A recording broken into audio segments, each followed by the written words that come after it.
What's up, y'all? It's me, it's your boy Asmongold, and today I'm going to show you guys how to get Challenge Mode Gold in Bloodmaul Slagmines. Now, there's a couple of different ways to do this, and in terms of like where you invis and what mobs you pull and what mobs you don't, but the way that we're using, I think, is the safest method, and we actually got this on our second try of ever even attempting this, and so we had one wipe, and I'll show you guys where that was later on.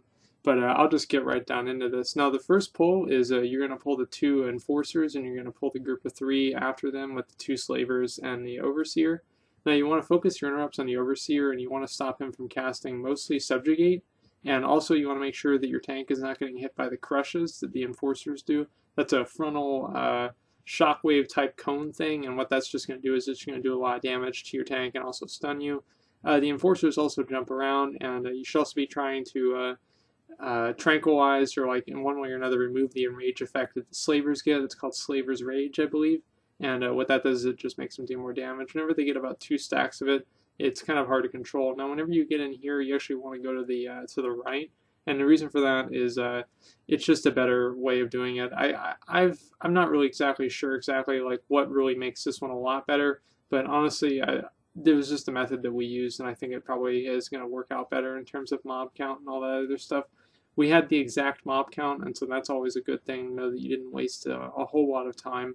And so anyway, you want to pull the first 3 mobs here, the enforcer and the 2 slavers. Now, if you have a very good group, you can pull these 3 mobs in with the next large pack, but if you don't, you might want to just kill a couple of these and then start kiting. Usually, like whenever we just start first doing the pulls, we're kind of just practicing and getting kind of a feel for it without actually getting ready to get gold, and so it was actually kind of a surprise that we got it this early. And if we had known that we were doing it and we had had a lot more practice, we would have chained together a lot more pulls. And so as you can see, this next pack here is going to have 3 mobs, or 4 actually. The Geomancers are what you should primarily interrupt, and the reason for that is they cast something called Stone Bulwark, and it's a very, very fast cast. It's like almost faster than a second.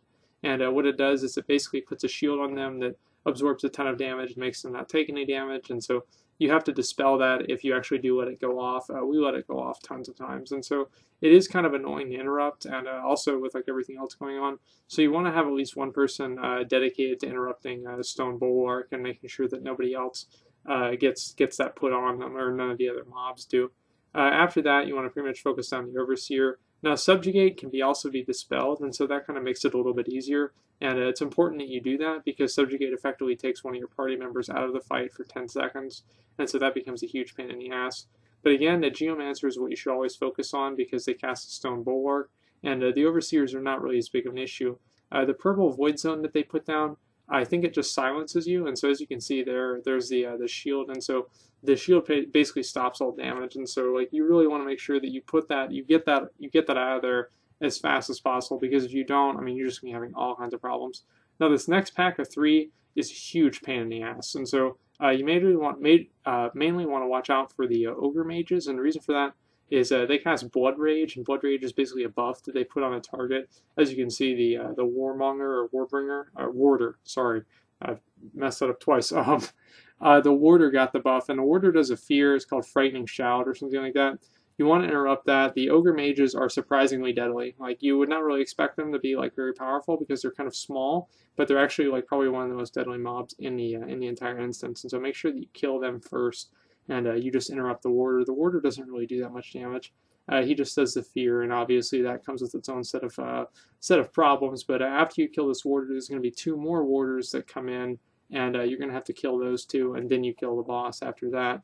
But as I said before, make sure that those Ogre Mages are dead and or controlled, and so they don't really become more of a problem than they need to be. Whenever the 2 Warders come, as soon as that pack dies, they like run towards you. And so as soon as that pack dies, you want to be focusing on killing these Warders as soon as possible. Now, whenever one of them dies, you can possibly chain it into the boss, but I wouldn't really recommend it unless you have a very experienced group. So if this is like your first time going into gold, there are a lot better ways to save time than pulling and then chaining the Warder into the first boss, because obviously you're not really sure, like how much time you'll have left and everything else by the end of the run. And so again, after you kill the 2 Warders, you want to make sure that your healer is able to drink, at least for a couple of seconds, and then you go ahead and pull this boss. This boss is where you should use your first heroism on.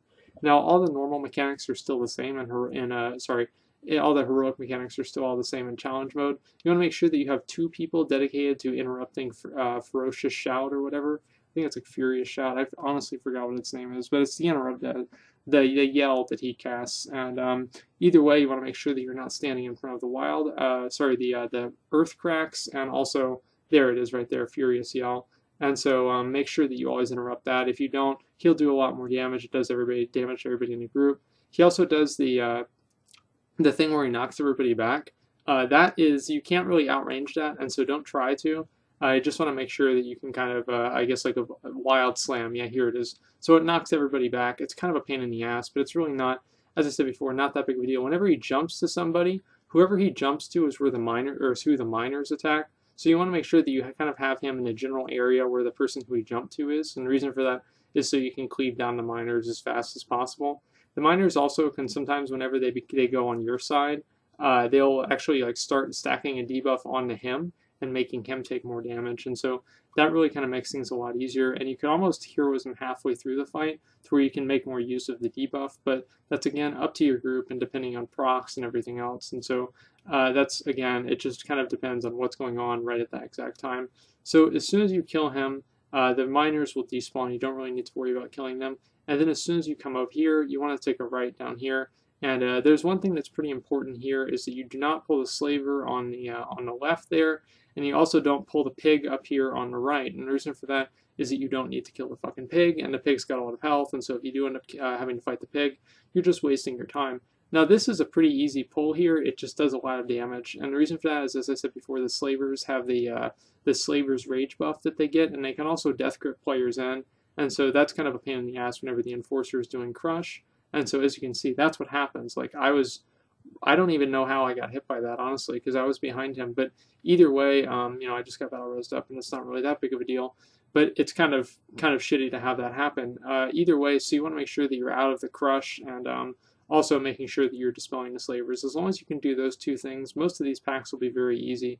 And again, this is pretty much an all melee pack, and so you can do a little bit of kiting here. But again, it is kind of a pain in the ass whenever you have the guy's death gripping you back. Now, there's like this lava worm over here, and his name is Slagna. And yeah, was it Slagna? Yeah. And so anyway, like this mob is not really that bad to deal with. He's actually very easy to kill because if you're always moving, the lava spit has a travel time, and so even if you're within max melee range and he casts it on you, if you're moving, it will not hit you. And so you want to make sure that you can pull all of the slavers, have like your tank or something like that, because it doesn't have an aggro target. Have your tank go forward and pull all of the slavers up into the gauntlet, and so that's going to be where you're going to invis. You're going to invis through the first part of the gauntlet here, and the reason for that is that's probably one of the most accident-prone areas, and so we decided to basically ensure that we would get gold easily, that we would just go ahead and invis through that, and I'll show you guys how that's going to work after this. Now, as soon as we kill Slagma, Slagma has a lot of health, and that is, again, why you want to make sure that you pull all of the slavers and everything else to him, and so you're not really spending a bunch of time fighting mobs afterwards. And so that kind of did save us a little bit of time, so we don't have to fight that second slaver, and you don't have to pull that guy on the right. It's not really that bad. And so as soon as you get over here, you want to get the purple. That's kind of a raid marker that we put down for everybody. And then you're going to invis all the way up to the past the Magma Lord, I think it's his name. And he's like the main guy who's like right in the middle of this big like bonfire here. And you can go to the left or the right. I think we just went to the left for just an arbitrary reason. And so this is a point where you can either pull this mob here into the next pack, or you can not. We chose again to I guess go on the safe side and not pull it. And the reason for that is, of course, it just as I said, it will reduce our chances of wiping. Now the next pull here, the next pull is probably going to be your highest probability of failure, and it's also going to be your most detrimental. And the reason for that is that basically if you wipe here, you obviously can't invis back again, and so you really only got one shot at this unless you have like a soul stone or something like that, and by that time you've wasted too much time. The focus here is to kill the low health mobs as soon as possible, and then to focus down the lava binders and also the magma binders, excuse me, and the ogre mage. As I said before, the ogre mages are extremely deadly and they do a whole lot of damage, and so you want to make sure that you take them out of the fight as soon as possible. And it's very important, like as you guys see, like I mean, almost always somebody might die in this pack, especially if you don't really have a lot of stuff to use. Yes, we did use Army of the Dead, but For whatever reason, Army of the Dead isn't taunting. I have no idea why. But either way, you pretty much just want to focus down the Ogre Mage. As soon as like 1 or 2 of these guys die, it becomes significantly easier. And as soon as the Molten Elemental dies, the ads stop spawning from the sides of the 2 kilns. And so then you just need to clean up the ads and prepare for the boss. Now this boss is, you can pull him right after this, and you honestly probably don't even need mana for this boss because he's very easy to do. There's only a couple of things that he does that are deadly, and almost all of them are avoidable. The first thing that he does is he will always put, is that there will be basically debuffs going out in this fight. I don't really want to explain what they do or anything. The only thing that you really need to know is they need to be interrupted. And so he's going to spawn 2 ads during the fight also, Ruination and Calamity. Now, if you have if you're pushed for time, pressed for time, you can focus down the boss and just kind of cleave down the ads and focus interrupt the ads. And the only ad that really needs to be interrupted is Calamity. And Calamity just does a basic, like a casted, basically a fireball at somebody. And he also, it's actually Scorch. And he also does an AoE to everybody called Firestorm. And so that should definitely be interrupted. But there it is right there. And so you want to interrupt that just to kind of reduce damage and, kind of keep things under control. Because as I said before, you do not want to wipe on this boss for any reason because you can't go back without having to pull the big pack that you invis through. And so as soon as you kill him, Magmatalis is going to come down, and he's actually, I guess he's like the actual boss, but this guy's like just the first phase. Now, Magmatalis is not really that hard to kill either. He hits pretty hard on your tank, and he also does something that's another anti-melee mechanic. I know that might be surprising for some people, but either way, he also does another debuff that needs to be dispelled, and as you can see, that's the anti-melee debuff, or ability. And just make sure that you don't stand in the middle of it, or stand near him while he's doing it. And the Molten Elementals need to be killed. What you want to do is probably like kill like the first 2 or 3, depending on your DPS. Whenever the boss reaches about 50% health, you don't really need to focus on the ads too much because you can just burn him down. And again, if you're really pressed for time, you can probably DPS him down without killing any ads. But yeah, we were kind of trying to play everything on the safe side, and so we made sure that we killed the ads. And we played everything just the exact way that we should have played it, not really pushing for time or anything like that. And so you can stop and ignore the ads, but again, that kind of runs the risk of more incoming damage and players having to move and just a bunch of other stuff, just things being more chaotic in general. But if you do want to kill the ads, I would recommend killing the first 2 or 3, depending. Like if you have ones that are spawns right next to you, like we didn't really have to kill this one here, but we kind of killed it just because it was right next to us. And so at this point, I'm pretty sure, I don't really quite remember, but yeah, we're probably just going to focus on the boss at this point. I had I think like 2 or 3 people over at this point at my house, like sitting behind me. And so they were like watching Netflix and yelling at me. And so if I do something dumb in this video, I was a little distracted. So I do apologize for that. So like people said, you didn't use what do you call it? You didn't use Colossus Smash at the right time, and you guys are totally right. That was kind of like really dumb of me not to do that.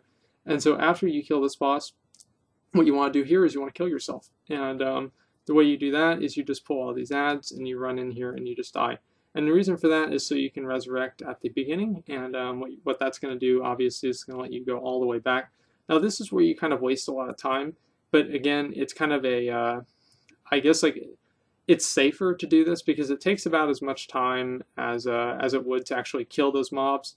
And so as long as you're able to do it, I would kind of recommend doing this method. As I said before, this is the safest method, and so if your group is stronger in other aspects, such as DPS or something like that, you might want to focus on this method, but if you have lower DPS, you might have to take risks that we did not take in this dungeon. Now, this is actually the second pull that's probably going to be one of the other hardest pulls, the other hardest pull in the instance here. The bosses in this instance are relatively easy, and as with like pretty much all challenge modes, it's the same way, except for like maybe the Skyreach guy. But either way, there's a lot of different mobs here, and so you want to make sure that you're focusing on what's important here. And the main thing that's important here is the Geomancers. As I said before, we already talked about this, is the Geomancers put shields and everything. They're kind of like the healers. They're basically like disc priests, and so you want to make sure that you focus on the Geomancers and kill them. There's only 5 mobs here, and so it's not like this is a huge deal.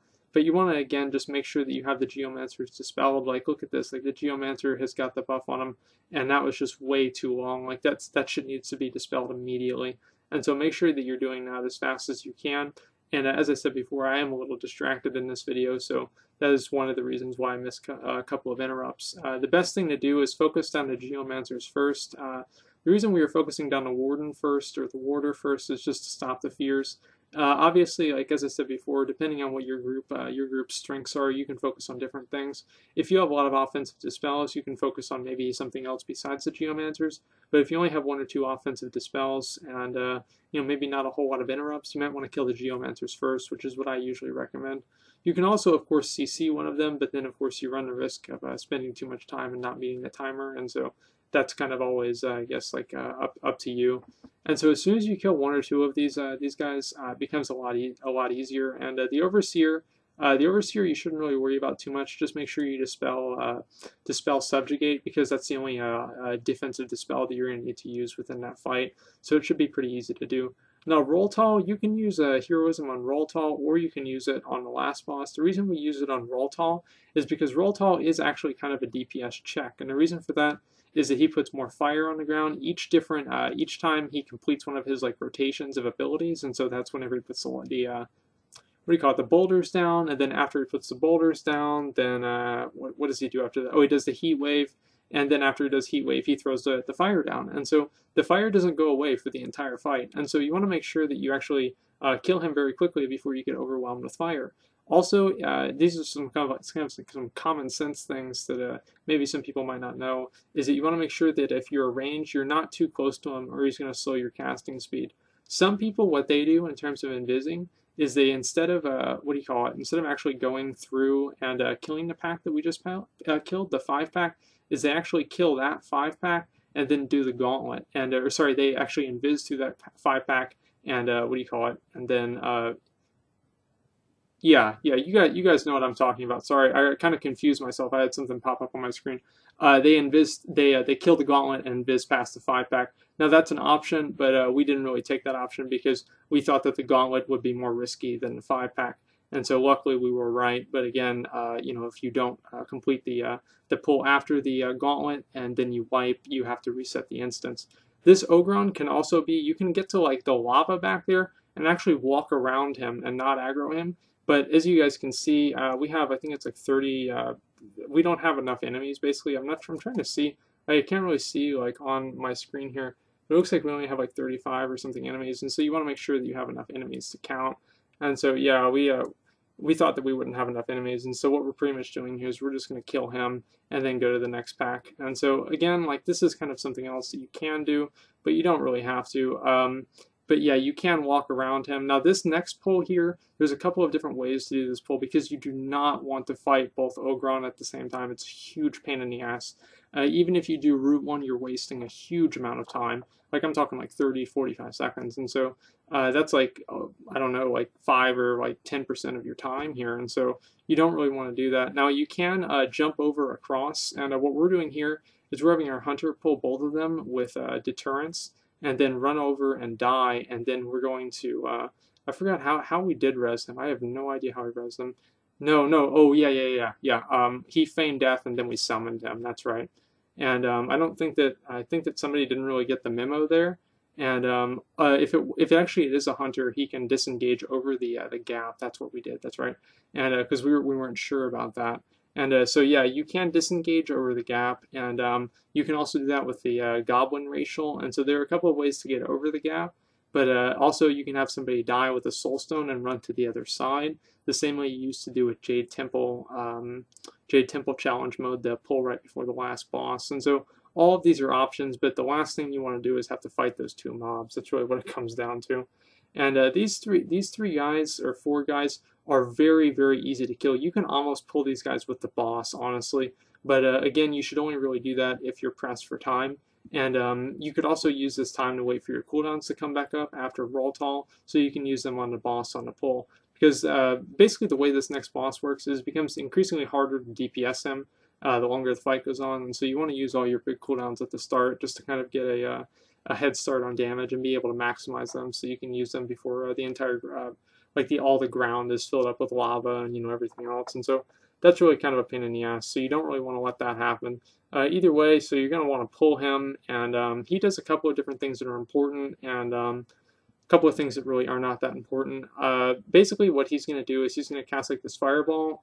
Even if he hits your tank with it, it doesn't do it too much damage, and that's why it's not really all that important to interrupt. But you don't really have anything else to interrupt in the fight, and so there's no reason to really let it go through. But if it does go through, he gains a stack of I think it's like what is it, like molten shell or something like that. Basically, it makes him do more fire damage, and so at 3 stacks of that, he does like a huge AoE.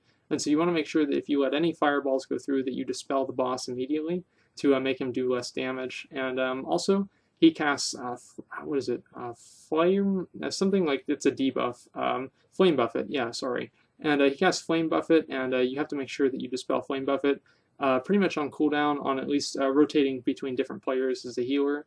And also, you're killing these different ads. Now, the ads are slowable and stunnable, but you cannot permanently CC them. And so the ads will run to one of the kilns, and if they run to one of the kilns and actually successfully get there, they start AoEing and doing maximum, or just a lot of damage, basically, to everybody in the entire group. And so you want to make sure that you really don't let that happen.